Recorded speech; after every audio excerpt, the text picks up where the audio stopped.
sobre ciudades sostenibles, salud, ecología, de crecimiento, energía, que el otro día comenzamos en el Salón del Ayuntamiento de León y ahora estamos en nuestra sede y vamos a hablar de ciudades sostenibles y nuevos modelos urbanísticos y sociales. Es importante saber exactamente cuando hablamos de urbanismo y cuando hablamos de la construcción de nuestras ciudades qué es y hacia dónde queremos ir, qué vamos a hacer con nuestras ciudades y cómo queremos que sea ese modelo del futuro para que sean ciudades construidas pensando en el común de la población. Uno de los problemas a los que nos enfrentamos a la hora de abordar la crisis del capital y de las alternativas rupturistas de la creación es la creación de los entornos en los que habitamos. Una ciudad sostenible corresponde a otro modelo, alejado del actual sistema capitalista de consumo y crecimiento eterno. El respeto por el medio ambiente y la sostenibilidad, lo social, la economía circular, eliminar los residuos, evitando sobre todo su generación, el transporte sostenible y la habitabilidad, junto con las políticas sociales y el pro de la comunidad, que cambien para siempre el paradigma urbano, son los retos del futuro. Y hagan de las calles lugares habitables para lo social y lo comunitario, bien desarrollados y conectados. De esto vamos a hablar en el día de hoy, en esta jornada, dentro de este ciclo de Ciudad. Vamos a comenzar con ciudades circulares, movilidad y desarrollo, que comenzará nuestra compañera Eva García Semper, que es licenciada en Biología y experta universitaria en desarrollo local y cooperación multilateral. Después va a hablar el compañero Manuel Sarabia Madrigal, teniente alcalde de la ciudad de Valladolid, doctor en arquitectura y profesor titular de urbanismo en la Escuela Superior de Arquitectura de Valladolid. Empezamos ahora y después la última voy a hablar yo, que voy a hablar de urbanismo y salud. Y comienza Eva. Perfecto. Pues bueno, lo primero agradecer a Izquierda Unida León la invitación a venir aquí a León a hablar de urbanismo y especialmente porque creo que es uno de los temas claves, sobre todo en una campaña municipal. Siempre necesitamos hablar de urbanismo, porque al final hablar de urbanismo es hablar de la vida, de cómo nos vamos a organizar, hablar también de cómo vamos a cerrar la brecha de desigualdades que hay en las ciudades, cómo vamos a combatir el cambio climático desde lo local, eso que siempre decimos, ¿no? Piensa global y actúa local, incluso de cómo vamos a enfrentar el declive energético y de recursos que tenemos afuera, que es algo ya muy cercano. Y porque además en esta campaña, especialmente, es más interesante porque lo ha convertido en un objeto de debate ideológico la extrema derecha. No sé si habéis estado viendo, pero todo lo que ha salido sobre ciudades de los 15 minutos, territorios de los 30 minutos, ha sido objeto de, en algunos casos, burla, pero en la mayor parte de los casos de acusaciones graves y violentas de que se quieren encerrar a la gente, que no podrás ir a ver a tu abuela nunca más, no podrás salir de tu ciudad, esto va a ser como los nazis. Y como casi todo lo que hace la extrema derecha, aparte de resultarnos muy visible en algunos casos, es preocupante porque lo que hay detrás son argumentos muy ideológicos, muy de peso, para no tocar nada. Lo que hay detrás es no cambiar el modelo de ciudad hecha a beneficio único de los coches y sobre todo de la hostelería. Y lo habéis visto, o sea, cualquier reforma que se hace en una ciudad, especialmente le gustan mucho las plazas, pasa por quitar árboles, pasa por quitar bancos y pasa por hacerlo el mejor espacio posible para toda la hostelería de la ciudad. Todavía seguimos diciendo que es por lo de la pandemia, pero vamos, ya empieza a oler el argumento. Y el problema es que se están privatizando todavía más, que ya veníamos de que las ciudades estaban bastante privatizadas, a mayor gloria de un par de lobbies y un par de sectores, sin tener en cuenta en absoluto la función social que hace la propia ciudad. Cuando hablamos de ciudades de los 15 minutos, y hablando de 15 minutos, ¿cuánto tengo? Lo que tú quieras. No, lo que yo quiero no, porque igual dejamos hasta mañana que tenemos cierta tendencia a la logorrea. Cuando hablamos de ciudades de los 15 minutos, hablamos de urbanismo feminista, hablamos de territorios de los 30 minutos, o sea, se han utilizado distintos nombres. Al final de lo que estamos hablando es de cómo convertimos nuestras ciudades en herramientas que nos permitan combatir el cambio climático, por un lado, adaptarnos a lo que va a venir, por otro, y cerrar la brecha de desigualdades. Eso es de lo que estamos hablando. ¿De qué desigualdades? desigualdades de género, desigualdades de renta y desigualdades de colectivos, de distintos colectivos, desigualdades que agrupen colectivos desracializados, lo que sea. Y hacer eso no es fácil. A ver, yo lo entiendo. Cuando elaboramos los programas urbanísticos no es fácil, porque decimos, y lo tenemos muy claro, ¿qué necesitamos para abordar esos retos? Ciudades compactas, ciudades accesibles, complejas, y bien complejas nos referimos a que no puede estar zonificado todo el espacio y que tengamos que estar moviéndonos constantemente con el problema de transporte que eso implica, que sean metabólicamente eficientes, es decir, que las ciudades no se conviertan permanentemente en un atractor de recursos, en un atractor de energía y en un desechador de residuos. Eso no es posible. Mantenerlo. Y socialmente cohesionadas. Bien, esas 4 cosas, en principio y en titulares, pues yo te la compro. El problema es que eso estaría muy bien si fuéramos a diseñar las ciudades desde cero. Pero no es el caso. Nos encontramos que las ciudades, en muchos casos, ya están formadas. O sea, nos viene muy bien para las vocaciones de las ampliaciones de las ciudades, pero ¿qué hacemos con la mayor parte de los barrios, los centros de las ciudades, que ya tienen una disposición? Bueno, pues lo primero y principal, es decir, ¿para qué nos va a servir este urbanismo?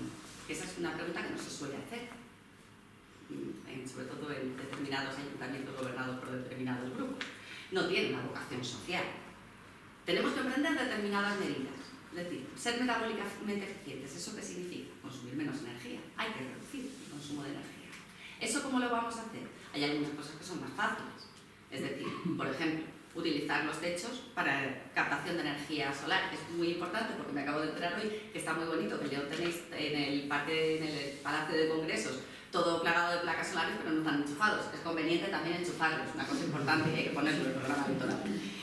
Pero también hay que disminuir por otra parte, eso es la parte de producción, pero ¿cómo vamos a disminuir? Probablemente la madre del cordero es el transporte en las ciudades. No, ya nos ha costado aparcar cuando hemos llegado. Las ciudades están colmatadas de coches. Lo primero que hay que hacer es optimizar. No podemos tener las ciudades a mayor gloria de los coches. Coches que además en su mayor parte del tiempo no están en uso. Hicieron una estadística y el 96% del tiempo los coches están parados. El 80, bueno, hay cálculos, ¿no? El 70, el 80, el 60, depende de la ciudad. Del territorio está a mayor gloria de los coches, para que pasen los coches, para que se aparquen los coches.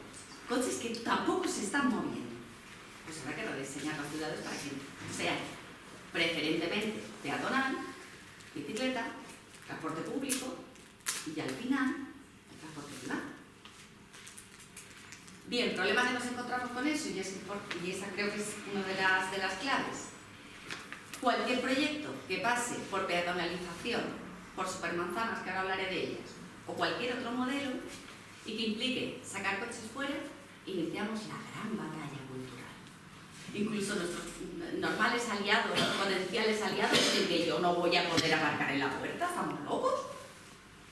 Y esa es una de las cuestiones que no es menor. Ha tumbado alcaldías de Izquierda Unida, la peatonalización del centro de las ciudades, por lo menos en Andalucía, no sé en el resto de sitios, en Andalucía ha tumbado alcaldías. Pero hay que hacerlo.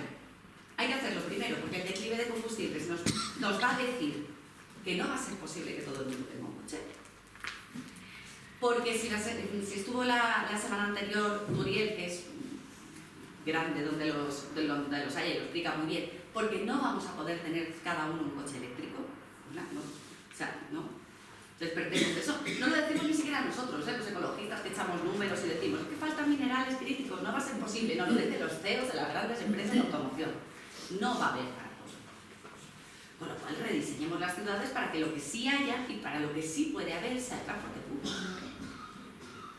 ¿Cómo? Con unos procesos participativos tremendos. Porque obtenemos esa batalla cultural ganada y a la población a favor. Explicando, no voy a entrar mucho en la necesidad de vincular urbanismo y salud, porque es lo que va a comentar Carmen después, pero entrar en algo que la gente sienta muy cercano, desde luego la salud lo es. Explicar todo el porcentaje de muertes por contaminación que tenemos en nuestro país y en toda Europa, que están vinculadas directamente al transporte individual, en el caso de las ciudades, y empezar a cometer los rediseños necesarios para abordar esa ciudad de los 15 minutos. ¿Que el transporte es fundamental, el transporte público? Sí, pero más fundamental aún es la necesidad de abordar medidas para que la gente no tenga que coger el transporte público. Y en eso radica el corazón de la ciudad de los 15 minutos, el modelo de supermanzanas, que además ni siquiera es algo que sea especialmente rompedor y revolucionario. Se empezó a hacer en sitios como Vitoria o en Valencia, o en el caso de Barcelona no lo empezaron los comunes, lo empezaron antes. Pero son modelos que funcionan. Pacifican el tráfico, disminuyen la contaminación ambiental, que poca broma, son 38.000 muertes al año las que ocurren relacionadas por la contaminación, y permiten la cohesión social. No es baladí el modelo que han impulsado y que ya llegó a su máximo esplendor en Madrid, la Comunidad de Madrid con Esperanza Aguirre y luego con Ayuso y demás a la cabeza. El modelo de las PAU, de esos barrios cerrados en la que tus niños solo juegan con los niños de los bloques que son como el tuyo, que tú para irte a cualquier sitio a comprar te vas al centro comercial que pertenece a esa zona. Es un modelo para acabar con la cohesión social. Cuando tú eliminas las plazas públicas, abiertas, no son el espacio donde se encuentra la gente, de todos los bloques, de cualquier renta y de toda procedencia, lo que estás haciendo es hacer pequeños grupos. Pequeños grupos que, como no se encuentran, lo que van a hacer es que no van a luchar juntos. Y ahí empezó el declive del movimiento asociativo vecinal en nuestro país.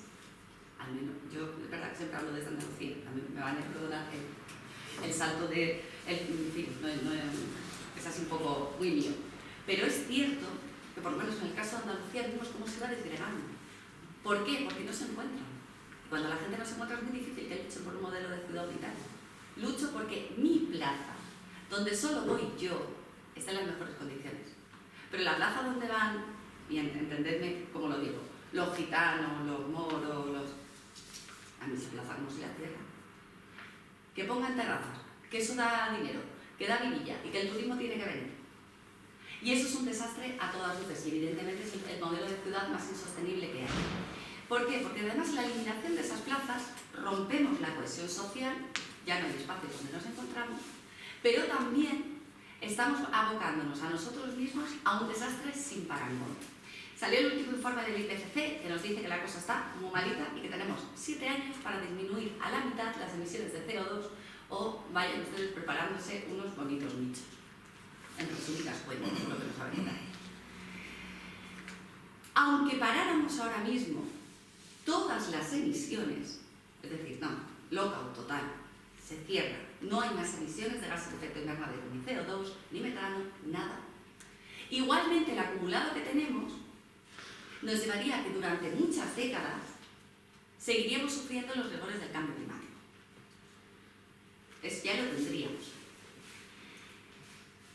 Aclimatar las ciudades, adaptar las ciudades, se convierte en algo fundamental, especialmente en un contexto en el que puede disminuir los recursos fósiles que necesitamos para mantener las ciudades vivas, el metabolismo. ¿Y a qué me refiero con esto? A que si las olas de calor cada vez son más recurrentes y en vez de pasar una cada una al verano, vamos a tener muchas más. Le estaba contando antes a mis compañeras, vengo de Málaga, 27 grados tenemos. No me he ido a la hora de más calor, o sea que me imagino que después habrá seguido subiendo la temperatura. Y estamos en marzo. Y es una ola de calor, ha venido con verano. Normalmente las olas de calor en Málaga sufrimos muchas, pero se esperan a junio. Estamos en marzo. ¿Qué vamos a hacer cuando tenemos un contexto de que la energía cada vez sube más? Entre otros muchos motivos, porque cada vez tenemos menos recursos para generar energía y cada vez hace más calor. O hay picos de frío en invierno, da igual. La única manera es acondicionar las ciudades. Por supuesto, rehabilitación energética de edificios, eso es clave. Antes de ponernos como locos a desplegar renovables en el mundo rural y expulsar a la gente de sus pueblos, rehabilitemos y hagamos una campaña, esa sí masiva, la de energías renovables no, pero sí masiva, de rehabilitación energética de edificios, para que necesitemos menos energía para tener una temperatura confortable. Es de cajón. también reducir el consumo. O sea, hacer las ciudades metabólicamente eficientes. Pero además de las casas, necesitamos, como el vivir, y nunca mejor dicho, y como el respirar, zonas verdes. O sea, la política diametralmente opuesta que están llevando los gobiernos de las derechas en sentido amplio, porque ahí hay que meter también al Partido Socialista, que también le gusta mucho podar, eliminar y hacer plazas diáfanas. Esa es la política que tenemos que llevar. Zonas verdes, pero no porque seamos unos giles, no porque sea una cosa de la clase obrera lo que necesita es comer, no zonas verdes. No, la clase obrera necesita zonas verdes.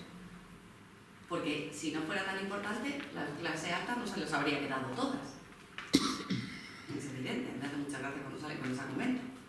¿Y cuántas zonas verdes necesitamos? La media que plantea la ONU, o sea, organismo, como todos sabemos, súper bolivariano, es una media de entre 10 y 15 metros cuadrados por persona de zonas verdes. No estamos ni cerca de ninguno, en la mayor parte de ciudades. Por lo que he visto de León me parece que tampoco. Y lo que es más importante, que no las concentren, porque la trampa de muchos ayuntamientos es, más os salen 25 por lo menos, pero están todas en una zona, en un gran parque, en una zona de la ciudad.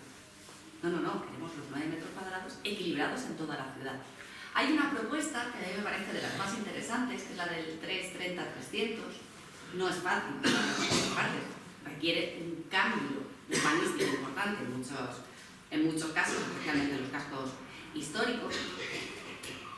Plantea ver desde tu ventana, pues lo más cerca que tengas, 3 árboles, que en tu barrio haya un 30% de cobertura arbórea y que tengas a máximo 300 metros una zona verde de al menos 1 metro.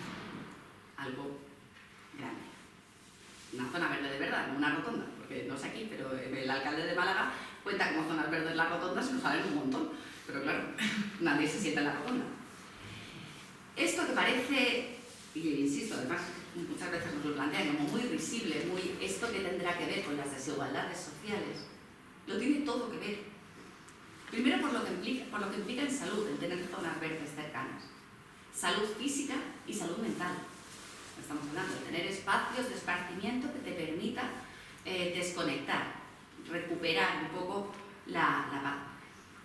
Por supuesto, salud. Las enfermedades metabólicas, las enfermedades asociadas a la falta de ejercicio, son con mucho la primera causa de muerte a nivel internacional también aquí. Pero es que se convierten en espacios de cohesión social. Lo que decíamos antes, la necesidad de que haya espacios donde la gente se junte. Y se junte gente muy diversa, que es lo que permite luchar entre todos para conseguir ciudades mucho mejores. ¿Cómo podemos conseguir esta regla del 3-30-300? Que por cierto, y otra cosa, abro un paréntesis, hablamos mucho de cambio climático y es fundamental, hay que luchar contra él, pero incluso más importante que el cambio climático es, no, ahí, es la pérdida de biodiversidad tan brutal que estamos teniendo en nuestro planeta. Que convertir las ciudades también en núcleos calientes de biodiversidad, recuperando polinizadores, recuperando toda una serie de especies que aunque las veamos por separado nos puedan parecer más o menos monas y más o menos tengamos ganas de respetarlas, todas cumplen una función ecológica y todas son fundamentales. Las zonas verdes también luchan contra eso. Y digo lo de poca broma con la pérdida de biodiversidad porque se nos olvida mucho y la pérdida de biodiversidad tiene una relación directa con la emergencia de enfermedades, la dispersión, lo vimos en la pandemia, con la alimentación, porque si se pierden las especies y no son capaces de adaptarse a los nuevos contextos climáticos, pues no sé qué comeremos, piedras o coches, pero que venga del ámbito vegetal no será. Y en tercer lugar, porque prácticamente no el 100%, bueno, pongamos un 70% de los medicamentos que se desarrollan los hacen en laboratorio, pero de donde parten y donde se buscan es de las especies vegetales. Cada vez que perdemos especies vegetales también estamos perdiendo una oportunidad de desarrollo de medicamentos que pueden sernos muy útiles. Por lo cual, por todos estos motivos, el mantenimiento de espacios de biodiversidad es absolutamente clave. ¿Qué ocurre cuando hacemos estos modelos? Es el modelo de supermanzana. Y voy a ir terminando para dejar unos 20 minutos, no estoy dentro del mío. ¿Qué hacemos cuando hacemos este modelo de supermanzanas? como decía, teníamos las zonas verdes, pacificamos el tráfico, porque si tú estás metiendo más zonas verdes y estás haciendo más espacios de encuentro, y tienes que sacar el tráfico. ¿Es un drama? No. Hay ejemplos como el de Vitoria, que, de verdad lo digo, o sea, no puede haber una ciudad probablemente más conservadora que Gasco, o sea, digamos que son un poquito conservadores. Lo hicieron, cambiaron los trazados, incluso disminuyeron las líneas, pero les cambiaron los trazados y los aumentaron. Consiguieron eliminar el 70% del tráfico. O sea, no, perdón, eliminaron los coches del 70% del territorio, pero solo habían eliminado el 15% del tráfico. Es decir, usted no se va a tener que comer el coche, lo que va a ser tener que moverlo a otras zonas y no aparcar en la puerta. ¿Cómo se ha podido hacer? Con un nivel de participación ciudadana brutal. Y ese yo creo que es como el gran aprendizaje que tenemos que tener. Cualquier proyecto puede ser muy bueno, pero si la gente no lo ve, no va a tomar. Y vamos a luchar contra una extrema derecha, una derecha extrema y acólitos de las extremas y menos extremas derechas que no van a querer. Y van a jugar con algo que al final a la gente es verdad que le toca mucho, porque es algo que hace todos los días y cuando tú quieres modificar un hábito de todos los días es muy difícil. Hay que plantear las ventajas, es decir, estos modelos, lo que además tienes que tener en cuenta es que tienes que luchar contra la zonificación. No es posible que tengamos el trabajo a tomar por saco, la zona de desarrollo industrial en no sé dónde, la zona de ocio en otra parte, sino que hay que reequilibrar. ¿Cómo se reequilibra? Pues eso también va a ser muy difícil. Es también modificar hábitos, es decir, acostumbrarnos a volver a comprar en el comercio de proximidad, tener cerca los espacios donde vamos a ir a disfrutar y utilizarlo. Porque muchas veces se hacen las experiencias, pero la modificación de hábitos no llega. Con lo cual, al final lo hemos visto muchas veces, el cierre constante de pequeños negocios. Es decir, esto lo tenemos que equilibrar. Y una cosa, y con esto voy a ir terminando, casi para que vamos, que luego dé tiempo a hablarlo, una cosa que es como el gran riesgo que tenemos con todo esto. Que queremos tener espacios de alimentación, de viviendas suficientes, suficiente red de tejido de transporte. Todo eso está muy bien, pero corremos un riesgo enorme si no se hace con medidas que reequilibren, que es la gentrificación de los espacios.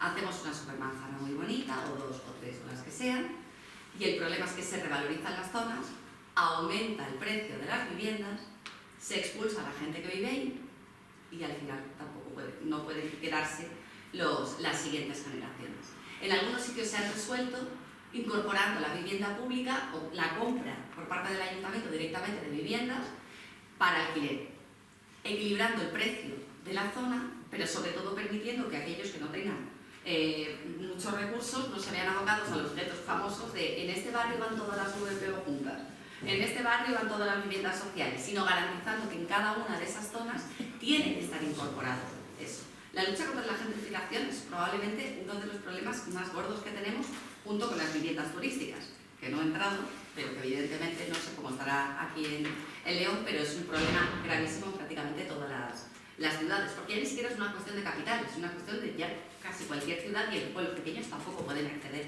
a las viviendas.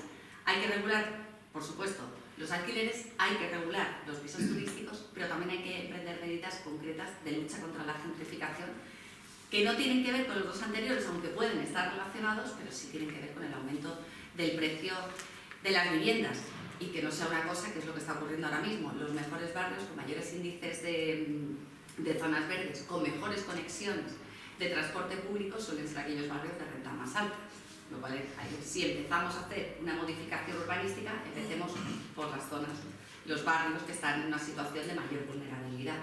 Exactamente igual que el despliegue de las energías renovables, que se puede hacer a partir de los autoconsumos, de las comunidades energéticas, pero hay que empezarlos en aquellos barrios donde prioritariamente tienen más problemas para pagar la luz. Y a mí que me perdone si esto es así. Tenemos una perspectiva de renta y los barrios que tienen más facilidad para hacerlo, pues que vengan más tarde. Pero sin duda esta tendría que ser una de las líneas fundamentales, entendiendo que la lucha contra el cambio climático y la mitigación, yo no sé si se reía con esto de verdad que termino, La importancia de las zonas verdes, la importancia de disminuir el efecto isla de calor, que es el efecto que hace que las ciudades tengan varios grados por encima de las zonas circundantes. ¿Qué ocurre? No sé si recordáis el año pasado el señor que murió en Madrid, un basurero recogiendo la basura, no habían sido capaces de cambiarle el trazado, iba a pleno sol, 5 de la tarde, agosto. No fue el único caso, ocurren más. Algunos no llegan a ser caso de muerte, pero en cualquier caso son accidentes laborales. Disminuir la temperatura, tener más zonas verdes y acondicionar las ciudades para que la gente, también los trabajadores al aire libre de esas ciudades, puedan estar en una temperatura adecuada, es una perspectiva incluso obrera. Es decir, es de protección, no solo de la ciudadanía en general, que por supuesto, sino de aquellos que trabajan al aire libre en esas ciudades y que en un contexto de cambio climático van a ser los grandísimos afectados. Todas las profesiones al aire libre van a tenerlo mucho peor, mucho más complicado para poder seguir adelante, con lo cual la necesidad de zonas verdes, la necesidad de acondicionar las ciudades y de cambiar los trazados no es solo una cuestión de que las ciudades van a ser más bonitas, que también, no es solo una cuestión de salud y de salud mental, que también, sino que va a ser una cuestión de justicia social y de que la lucha contra el cambio climático y la adaptación nos pille lo mejor preparados a nuestra clase, que hemos sido los que menos hemos contribuido a esta situación, pero desde luego vamos a ser los que más la vamos a sufrir. Y aquí lo dejo.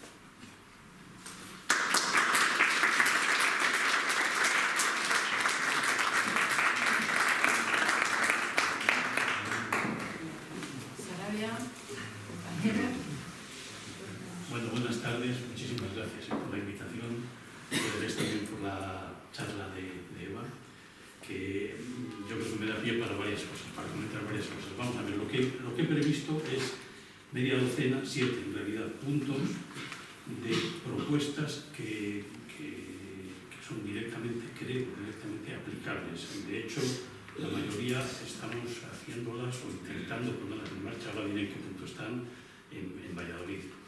Como sabéis, estamos gobernando con el Partido Socialista, pero la mayoría de estos puntos, la verdad es que se han plegado a lo que planteábamos. Luego veréis alguno, lo que proponían al principio y lo que finalmente se ha hecho, con lo cual pues está bien y no está mal. Quiero decir que ha sido, que yo creo, ahora veremos y luego vemos el alcance que puede tener, pero por lo menos estos puntos yo creo que no están mal. Vamos a ver. Hablamos de urbanismo social, entonces ya digo, voy a comentar 7 puntos. El primero, el parque de vivienda pública, es fundamental. Si no hay parque de vivienda pública, la política de vivienda se limita a otras cosas, a promover suelos, a facilitar porcentajes de vivienda protegida, que no está mal, por supuesto, pero que hay un sector de la población que no tiene acceso al mercado de la vivienda y queda completamente fuera del alcance de poder tener una vivienda. Eso se cubre con el parque, o se intenta cubrir con el parque público de viviendas. Especialmente hay un parque público de la Junta que últimamente, hasta este año, lo han tenido muy abandonado, pero hay un parque municipal que cuando llegamos nosotros al gobierno hace 8 años se componía de 12 viviendas. En estos momentos, o sea, 12 viviendas no es nada, en estos momentos hemos ido comprando viviendas, como decía Eva, viviendas dispersas, es decir, no compramos bloques, porque es mucho más fácil, pero digo, es más fácil luego para gestionar, vamos comprando de una en una y tenemos ahora, para ese sector, las que llamamos viviendas blancas, son 234. Con lo cual quiere decir 234 comunidades de propietarios, 230, es mucho más difícil de gestionar, pero están dispersas y es un parque discreto, no se puede localizar en ningún sitio, está por toda la ciudad. Entonces, y seguimos comprando, seguimos aumentando, es un parque todavía pequeñísimo. En comparación con Europa es de vergüenza, el de Valladolid y el de toda España, pero es que comparado con España también, bueno, hemos mejorado bastante, pero todavía hay bastantes ciudades que tienen un parque mucho más claro. Por poner un ejemplo, antes Eva ha hablado de Vitoria, yo voy a hablar de Bilbao. Bilbao, que tiene una población más o menos como Valladolid, un poquito más, la ciudad, pues tiene 4.000 viviendas.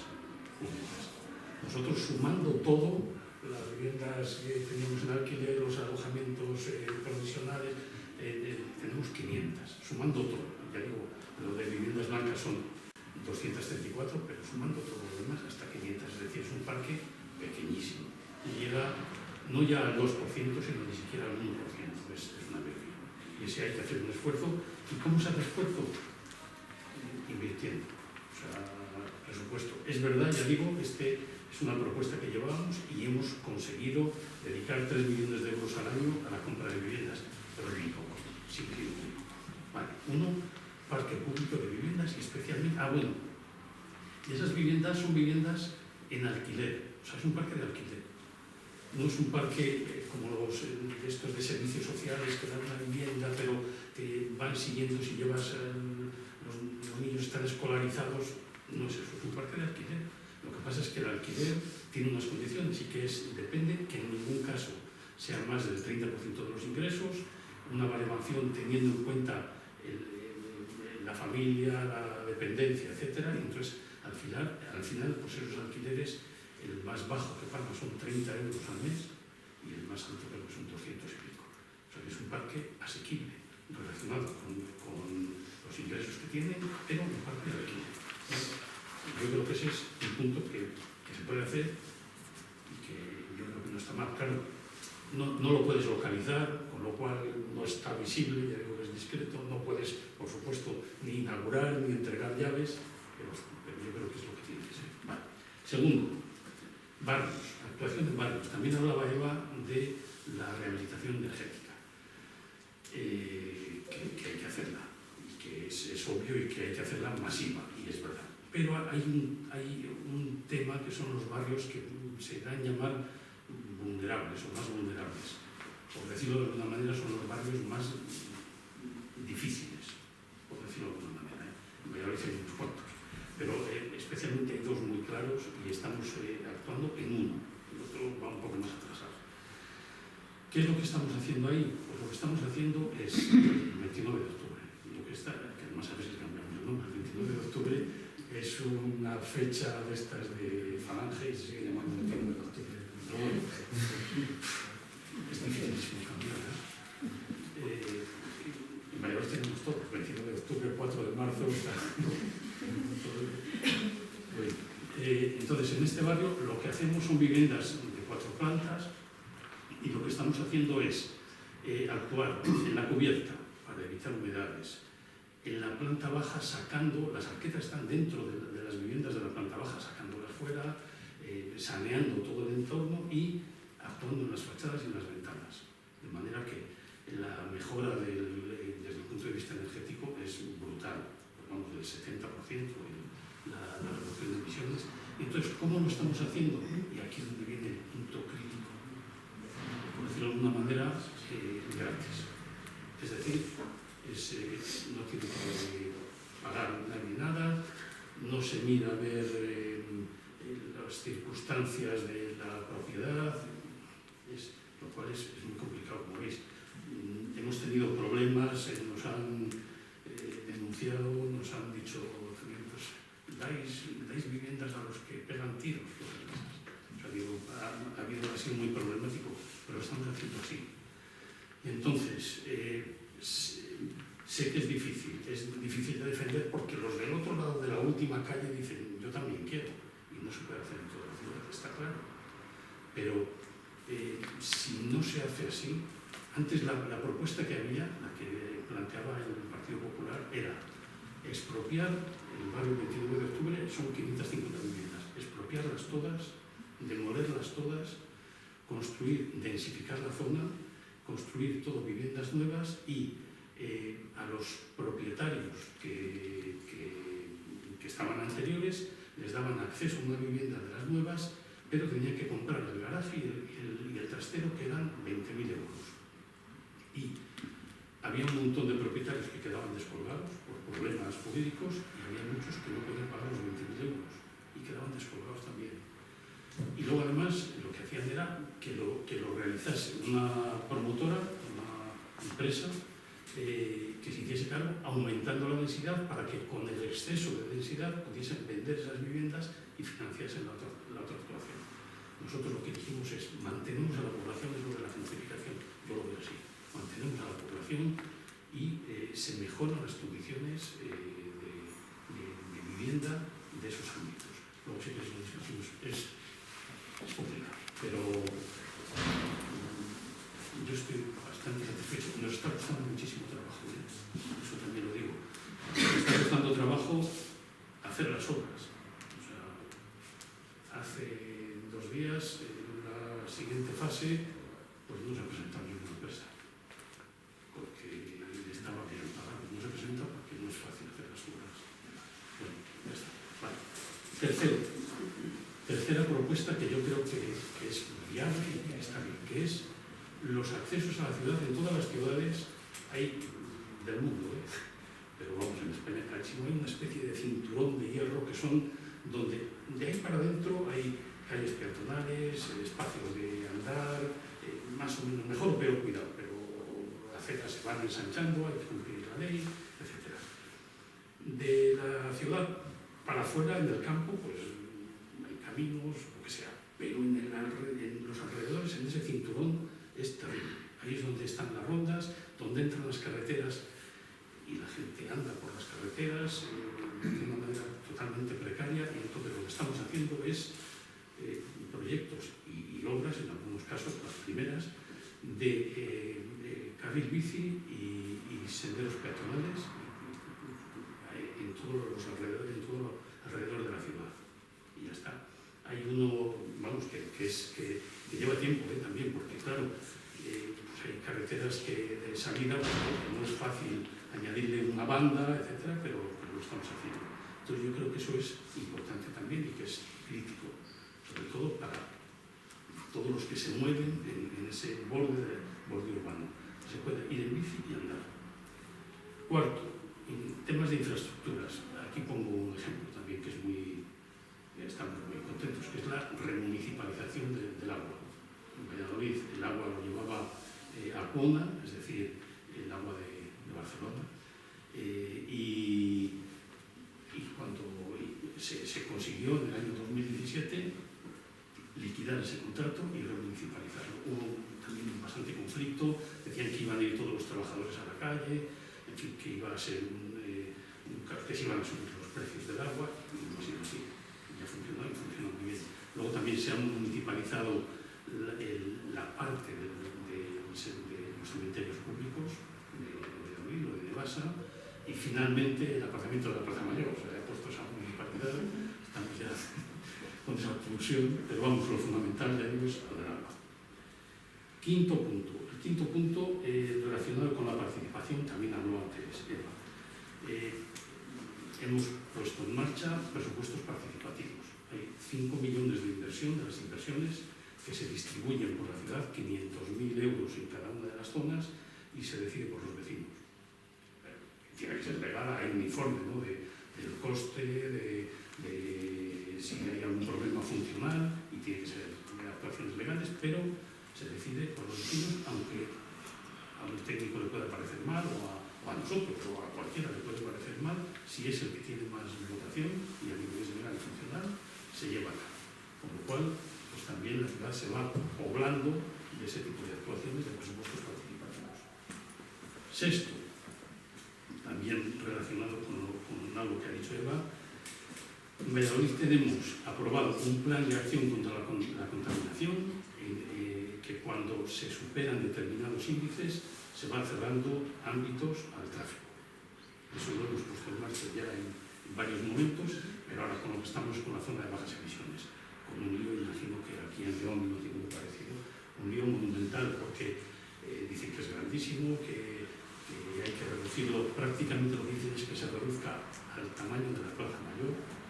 Pero es verdad, alguno lo ha dicho, bueno, que sea la Plaza Mayor nada más, pero es una zona amplia, y si se cree en la zona de bajas emisiones, ahí tiene que tener una dimensión adecuada. Entonces es otro de los puntos. O sea que he dicho parque de vivienda, barrios vulnerables, accesos, andar en los accesos, remunicipalizar redes, presupuestos participativos, zona de bajas emisiones, y al séptimo punto he puesto el plan general. Ya, hemos conseguido aprobar un plan general nuevo en 2020 ese plan general tiene una serie de notas aquí tomadas. Por ejemplo, consumo de suelo tiene que reducirse lo más que se pueda. Lo más que se pueda, que es que queda mucho suelo, porque con todos los que están ya calificados, en marcha, los sectores de los espacios interiores, etc., sale muchísimo. En Valladolid, en suelo urbanizable, hay para 22.000 viviendas. La ciudad tiene 150.000 viviendas, pero 22.000 es mucho, todavía es muchísimo, vamos. Se construyen más o menos 1.000 al año, para 22 años, en urbanizable, más luego lo que se sustituye, se puede sustituir. O sea, que hay sitio de sobra y es con los sectores ya en marcha, con los intersticios, etc. Antes había lo que llamaban las áreas homogéneas, que es lo que eliminamos, y las áreas homogéneas tenían capacidad para 80.000 viviendas, de manera que ha sido un cambio. Consumo de suelo. Otro, temas de movilidad, los 30 km/h, por supuesto, carriles para el transporte público y sobre todo de bicicletas, o sea, carriles bici, carriles de transporte público, en algunos casos que son estructurales. El Paseo Isabel la Católica, por ejemplo, tiene 2 carriles y se deja uno para vehículos, y el otro es para bicis y ampliar la acera, pero se deja uno exclusivamente para vehículos. Hay mucho lío con eso. Y el tema crítico, que es el del aparcamiento. Se dice, como seguramente habéis oído, en Barcelona, en París, en Vitoria, se dice la política de movilidad, lo crítico para ver por dónde va es lo que hagas con los aparcamientos. Si estás promocionando que se vayan poniendo más plazas de aparcamiento y desarrollando parques, o si estás quitando plazas de aparcamiento, te marca hacia dónde va la política de movilidad. Patrimonio. El patrimonio protegido, normalmente el patrimonio de la Iglesia o de la, llamemos, militar o de la aristocracia, es el que se protegía siempre. Hay que centrarse, y es lo que intentamos, en el patrimonio civil y en el patrimonio también más cercano, y en la memoria histórica. Se ha construido un memorial, etcétera, también. O sea, que estos son el tema del patrimonio no reducido a la Iglesia, la aristocracia, lo militar. Centros comerciales, los que estaban prohibidos. Lo que pasa es que la política de centros comerciales se va apagando ella sola, eso es verdad. O sea, que últimamente ya no pitan tanto como hace 8 años, se están apagando. Pero bueno, en el Plan General de Valladolid, los que pretendían ampliar, se ha eliminado en la próxima ampliación y se han mantenido los que había. Zonas verdes, también es importante, y aquí lo tengo apuntado, la política de huertos escolares, huertos vecinales, huertos también para mayores. Entonces, considerar también la zona verde relacionado con los huertos. En política de suelo, por un lado, cesión. Nosotros cedemos a las administraciones pues todo lo que nos piden. Una parcela de 11 millones a la Junta para el parque de maquinaria, pues la cedemos gratuita. Otra para construir un centro de refugiados al Ministerio de Inclusión también. Otra, y luego lo que estamos haciendo es comprando parcelas, por ejemplo, los militares, que las ven muy baratas. No sé, no me sorprende porque sí que tienen, no son tontos, pero las venden baratas, y entonces comprando parcelas, y así nos quedamos, parcelas que están dentro de sectores de planeamiento, y nos quedamos con los aprovechamientos que corresponderían. O sea, que eso, digamos que es una política anti-especuladora, anti-pelotazo, porque es para que lo público se haga con su aprovechamiento. Mezcla de usos, que hablaba antes Eva, es dificilísima. O sea, mezcla de usos, digamos, no sé si decir, más urbanos, está muy bien, y además funciona muy bien.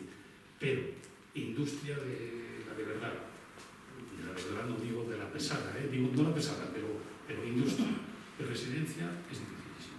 Nos está fallando, intentamos vender parcelas residenciales en sectores industriales y no funciona. Hasta ahora no hemos sido capaces. Cuesta mucho trabajo, está muy bien, pero cuesta mucho trabajo. Y por último, de cosas que también ha comentado antes Eva, ha hablado de los pisos turísticos y de apartamentos turísticos. Son dos cosas distintas. Los apartamentos turísticos son como hoteles, es decir, tienen consigna, pagan impuestos, es como hoteles más pequeños o con otras características. Los pisos turísticos es pisos que se alquilan a turismo. Y esos son los que montan el lío, básicamente, porque los otros ya entran en las actividades económicas que se puede regular, como los hoteles, más o menos aquí o allá. Pero los pisos, que es donde cualquiera puede intentar alquilar su piso, y es el que monta el lío, porque claro, unos pisos en determinados lugares, en determinadas épocas, la convivencia con el resto de las viviendas, etcétera, puede ser muy conflictiva y de hecho muchas veces. Y en el Plan General de Valladolid lo hemos eliminado prácticamente. O sea, se queda como si fuesen oficinas, con una regulación prácticamente como oficinas. Entonces los pisos turísticos quedan también limitados. Con lo cual, digo, los 6 puntos que os dije antes y luego del Plan General, pues creo que sin magnificarle, pero sí que puede dar juego en algunas cosas. Y nada más, si queréis luego lo comentamos. Ya digo, hay algunos puntos que son más difíciles, pero comentamos. Muchas gracias.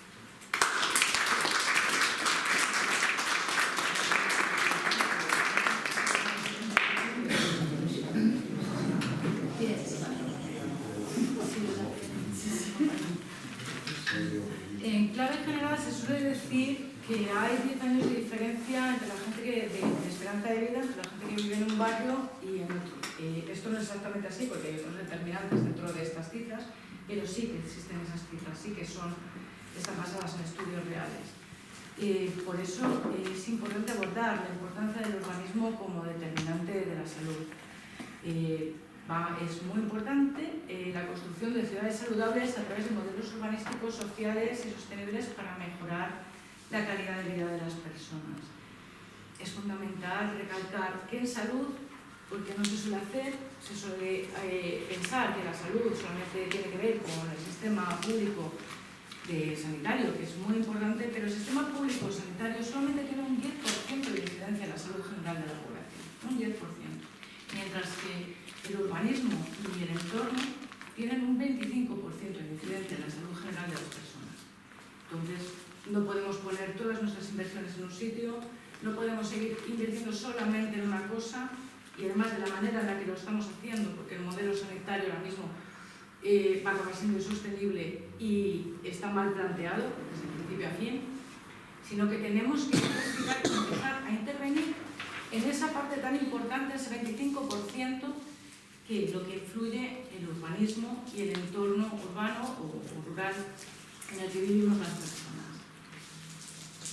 Según la OMS, la salud es un estado completo de bienestar físico, mental y social, no solamente la ausencia de enfermedades o afecciones. Se convierte, mediante esta definición, lo que es la salud, en un bien que puede obtenerse a través de la mejora de las condiciones de las múltiples facetas del ser humano de una manera transversal, trabajando en cada una de ellas, incluidos entonces, como ya hemos dicho, los entornos de socialización y entre ellos estos espacios urbanos, que es lo que estamos trabajando en estos días. La salud, por lo tanto, no debe ser solo el tratamiento de la enfermedad, sino también de las condiciones materiales y de los recursos que tiene un individuo o una comunidad y que pueden hacer que la gente viva mejor en general. El urbanismo, como hemos dicho, es un determinante de la salud. Se denominan determinantes al conjunto de factores, tanto personales como sociales, económicos y ambientales, que determinan el estado de salud de los individuos o de las poblaciones. El urbanismo, que es uno de esos determinantes, la salud está determinada por circunstancias sociales en general. Pero lo que podemos hacer, además de perder la salud y de enfermar y todo esto, es que resulta que actuando sobre el urbanismo podemos ganar en salud y podemos hacer que la gente esté mucho mejor y más saludable simplemente actuando sobre el entorno. En el ayuntamiento, que es lo más cercano, y que parece que nunca podemos actuar y que realmente desde el municipalismo siempre se dice que no se puede hacer nada en salud, pues aunque nuestros gobernantes, algunos de ellos, nuestro alcalde y los equipos de gobierno en esta ciudad en concreto, nunca hayan tenido en cuenta esto, y no lo tienen en cuenta porque tampoco convocan ni participan ni fomentan la participación en los diferentes organismos que hay para ello, pues sí que se puede. Y se pueden hacer muchísimas cosas. El entorno urbano tiene un impacto directo en la salud y desde la década de los 80 se ha identificado como un elemento clave. Hay que tener en cuenta cómo se construye la salud. La salud depende de las circunstancias en las que las personas nacen, crecen, viven, trabajan y envejecen, porque el empleo, el trabajo, es otro determinante muy importante de la salud en el cual se actúa muy poquito. Pero realmente quizás uno de los hechos más importantes en la salud en mejorar la vida y la calidad de salud de vida de las personas en el siglo XX fue la reducción de la jornada laboral, y es uno de los grandes hitos, junto con el descubrimiento de la penicilina en salud.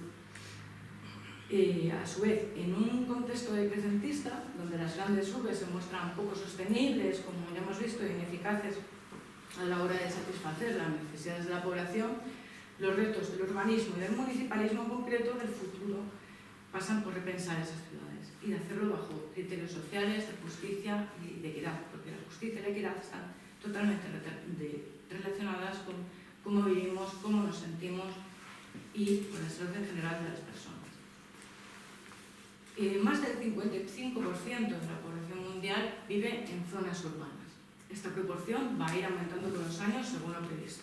Es algo que deberíamos frenar.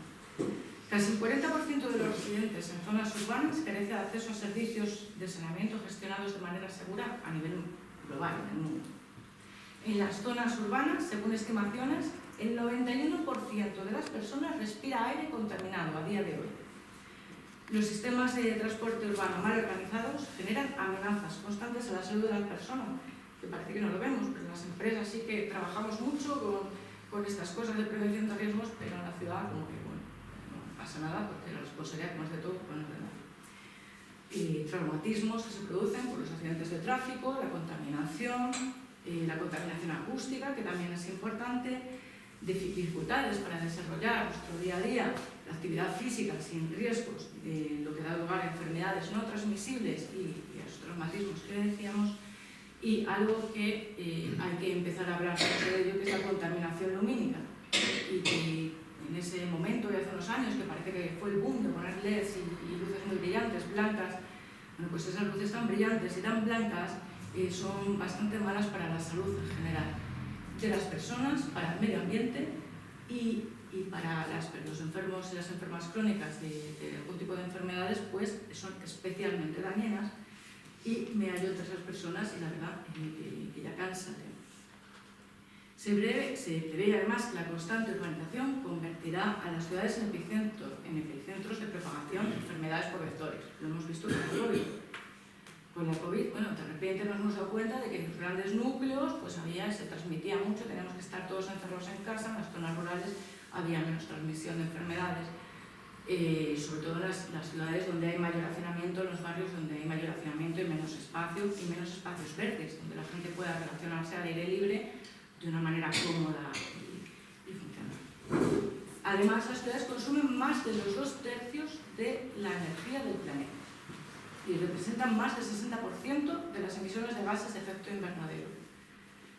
Las poblaciones urbanas, además, son las más vulnerables por motivos obvios, ¿no? Porque estamos rodeados de las fábricas, son estas más cercanas a estos núcleos, pero es que además somos los que estamos emitiendo CO2 continuamente, y en estas ciudades de interior se pueden experimentar de 3 a 5 grados en los últimos años de subidas de temperatura.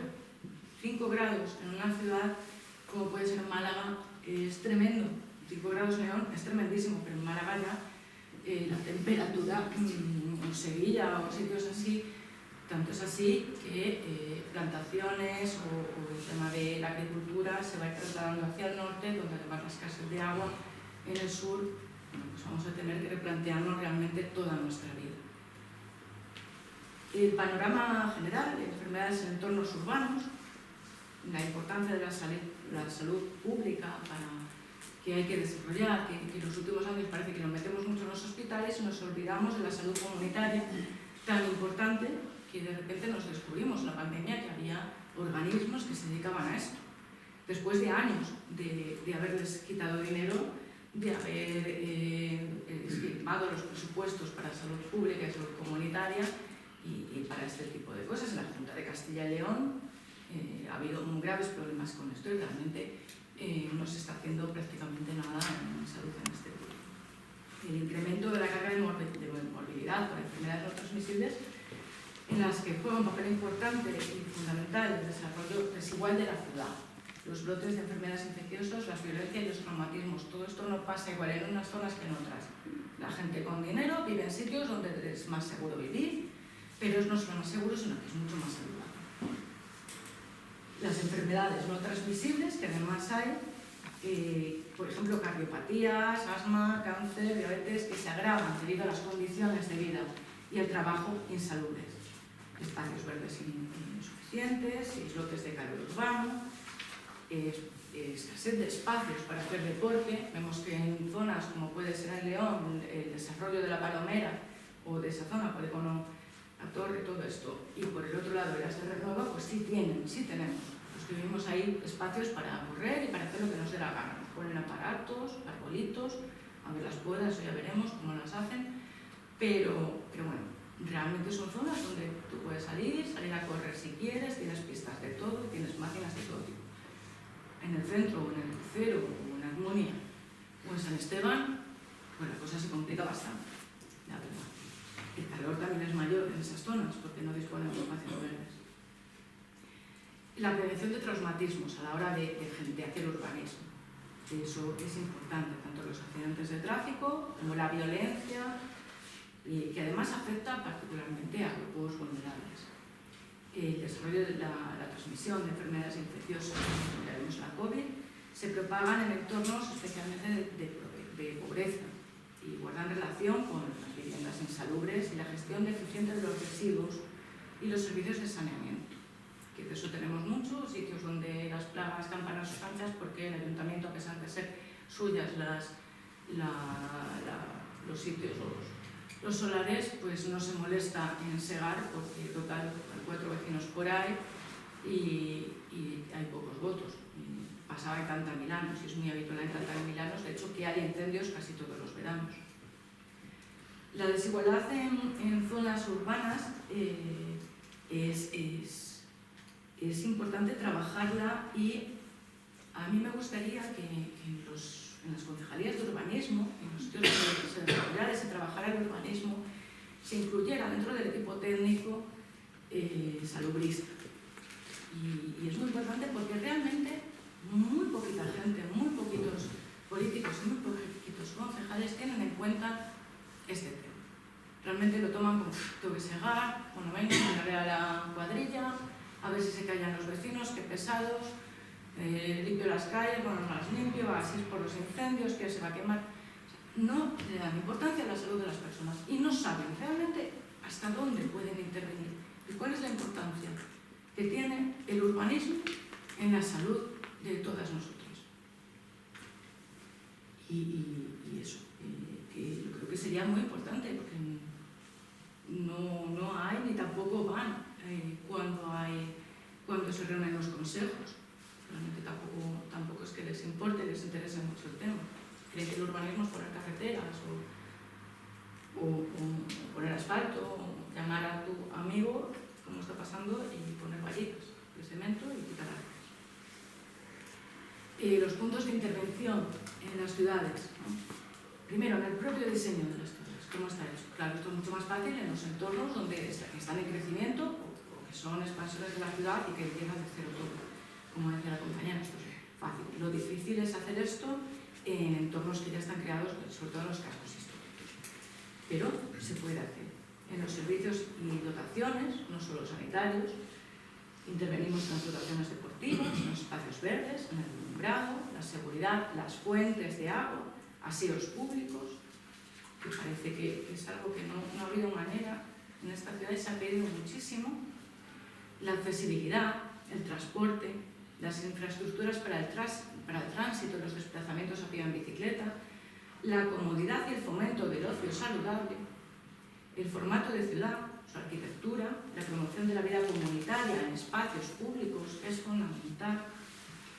En las desigualdades y redistribución de las rentas, el acceso a todos estos servicios en igualdad y en la accesibilidad de todas las personas a los espacios. La salubridad. Claro, esto es lo que se suele mirar cuando se habla de salud, ¿no? El salud de las ciudades y del urbanismo dentro del ayuntamiento, salubridad, pero es que de ahí tampoco pasa. Y tampoco es que se lo toma muy en serio. El agua, sí, claro, porque está privatizado en este caso, en León. El aire, los vectores de transmisión de enfermedades, así, ¿no? Ahora no han descubierto algunos, otros no, otra gente ya lo lleva tiempo trabajando, pero no en Barcelona, en Valladolid, por eso se están trabajando estas cosas, pero en otras ciudades ni se ha empezado realmente.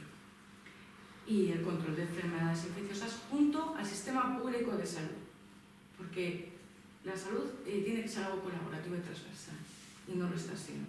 Todo está estamentado y no se fomenta ni la participación, que sería el siguiente punto, la participación de la ciudadanía y de las instituciones en el ámbito sanitario.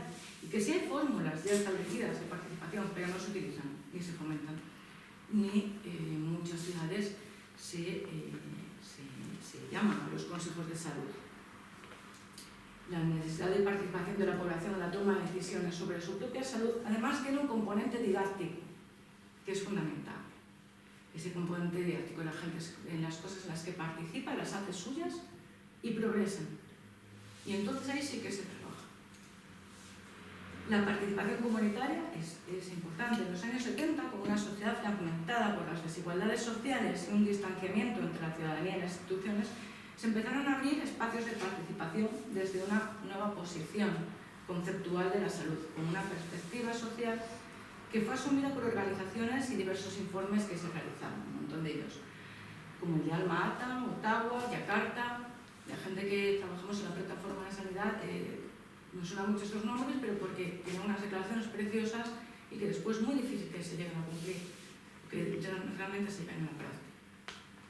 Es fundamental la implicación de la ciudadanía en esa toma de decisiones de forma activa, consciente, responsable, organizada y mantenida en el tiempo. En el contexto sanitario, los órganos formales son los consejos de salud, creados por la Ley General de Sanidad del año 78, que ya tienen tiempo, que funcionan regularmente, de manera así. Y posteriormente fueron desarrollados por la sociedad de distinta legislación. Sin embargo, no garantizan una verdadera participación comunitaria y su adecuado funcionamiento es todo un desafío pendiente para las instituciones públicas. Tanto de los organismos internacionales como nacionales se destaca la importancia de trabajar para promover la salud de la población. Realmente hay bastante legislación al respecto. Literatura, toda la que queráis. La OMS ha desarrollado su propia normativa, sus propias insta a las instituciones a hacer un montón de cosas. Se ha creado la Red Europea de Ciudades Saludables, que comienza en el 88, o sea que ya lleva muchísimos años, y se apoya la Agenda 2030 de las Naciones Unidas para el Desarrollo Sostenible, y también tenemos el Marco Estratégico de Salud del 2020 de la OMS, y luego llegamos a España y aquí vemos que tenemos una red española de ciudades saludables. 200 ciudades en la red, 200. León es una de ellas. Que igual hay que decírselo al equipo de gobierno, porque creo que nos han enterado, firman cosas, pero estamos en la red española de ciudades saludables. Además, en el 2013, la estrategia de promoción de la salud y prevención del Sistema Nacional de Salud surge en el marco del abordaje de enfermedades crónicas, porque para los crónicos, desde luego, es importantísimo esto. Y en esta estrategia se plantean diversos entornos prioritarios de actuación, entre ellos el ámbito local. Así que nosotros tenemos que trabajar en potenciar estos recursos comunitarios para mejorar la salud, y es que nos lo dice nuestra propia regulación y las cosas que firmamos. ¿Y cómo podemos influir en salud? Bueno, pues de muchas maneras. En esta red de ciudades saludables existe una estrategia de promoción que está para todos los cargos públicos tienen acceso a ella, y habla de ciudades para caminar, de confort térmico, de confort acústico, de seguridad, de espacios verdes, de convivencia. Bueno, es precioso todo, pero no se cumple. el camino a la escuela incluso. O sea, hablamos de los equipamientos, de las redes sociales y de participación nuevamente, y la seguridad, el confort compositivo, de identidad y permanencia, la seguridad frente a la delincuencia, bueno, esto queda bastante obvio, y importante, la cercanía y la accesibilidad de todas a todas estas cuestiones. Y llegamos a la ciudad de León y al EGO, pues que es una norma que está creada en pleno ladrillazo, en un momento en que la ciudad estaba en expansión y que nadie ha querido reformar. ¿Y por qué? Pues porque le supone un problema realmente reformar esta norma. Primero porque todos están de acuerdo, esto mueve mucho dinero cuando quieren, y mucho dinero para amigos y para amigas y para lo que haga falta. Y porque realmente haría falta una mayoría en el ayuntamiento, y aquí el caso es no ponerse nunca de acuerdo. Aunque esto sea importantísimo en la ciudad y es algo fundamental que hay que hacer, no se va a hacer hasta que no haya en el ayuntamiento alguien que empuje a la gente que esté, me da igual quién esté, porque no lo van a hacer ni unos ni otros. O sea, ni unos ni otros me refiero al bipartidismo. El PSOE solo y el PP solo no lo van a hacer. Tenemos que empujar desde aquí, y es importante que lleguemos para empujarles. Entonces, se construye y modifica esta ciudad sin un plan estructurado en este sentido. Se centra la importancia en la expansión innecesaria e inconveniente en este momento ya, en la necesidad del comercio, de las empresas, desde un punto de vista totalmente neoliberal, realizando algunas modificaciones parciales del plan, porque está tan obsoleto que es que ya no les vale ni a ellos, y es para una ciudad que este plan estaba pensando para hace 20 años, antes del estallido de la burbuja, cuando estábamos en el ladrillazo, en pleno ladrillazo.